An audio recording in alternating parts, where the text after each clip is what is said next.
What's up, everybody? My name is Shannon, and I am still waiting for my Satyr, and today we are talking about Ever Cursed by Corey Ann Haydu. This is one of those books that I just saw it on the bargain shelf, and when I looked into it, it just seemed really fascinating. It's a fairy tale, and it takes place within this kingdom where we have 5 princesses who are destined to become cursed on their 13th birthday, and it's told through the perspective of the oldest princess, Jane, who is cursed to never eat, and then the witch who cursed them, Reagan, who is actually the same age as the oldest princess. And the big thing with this book is, how are they going to break their curse? Like, this curse, they know they can break it. They have to wait for, like, Reagan to return, like, when the last one turns 13, to tell them how to break the curse.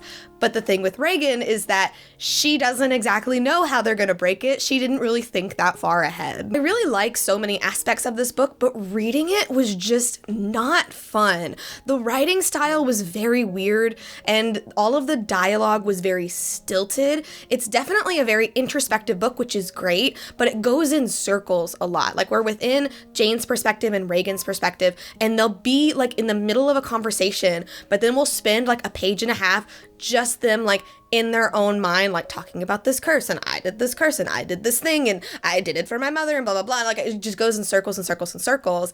And then when we finally get back to the conversation, it's like, what were we talking about? Where are we? And the characters themselves just speak so flat, and there's really not a lot to them outside of this like fairy tale persona that they all have. As I was reading it though, like I did start to kind of like speed through a couple of sections, but I did really like this theme of like these women who are just like lashing out in their rage, and then they're like left with the consequences, but at the same time it was still worth it. Like, setting this curse was to protect like Reagan's mother, and she was lashing out in her rage and she didn't think it through, and now there's all of these consequences, but she doesn't regret it. Like, she would still do it again, and we see that theme like being told again and again throughout this book, and I did really enjoy that.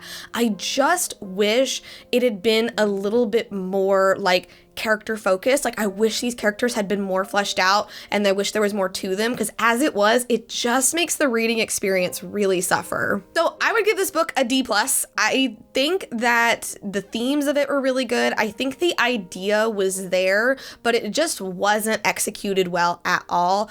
I feel like I wouldn't necessarily recommend this book just because like the reading experience is not enjoyable, but I do wonder if maybe the audio is a little bit different, because there does seem to be a bit of a lyrical quality to the writing, but reading it was just very painful. Like, it took me weeks to get through 100 pages, and then finally I'm like, okay, we gotta like buckle down and we gotta get through this, because this book is like less than 300 pages, and it took me a very long time to get through it because there's just so much circling and back and forth. And really, like, this book takes place over the course of like 3 days, and yet it's all just thoughts being said. It's not like actions being taken, it's just all like within their minds. So it just didn't feel like it was paced the way it should be, and I wish it had been more focused on the characters rather than just all of that introspective. But anyway, thank you guys so much for watching this video. If you liked it, be sure that like button down below, and don't forget to subscribe to Top Books with me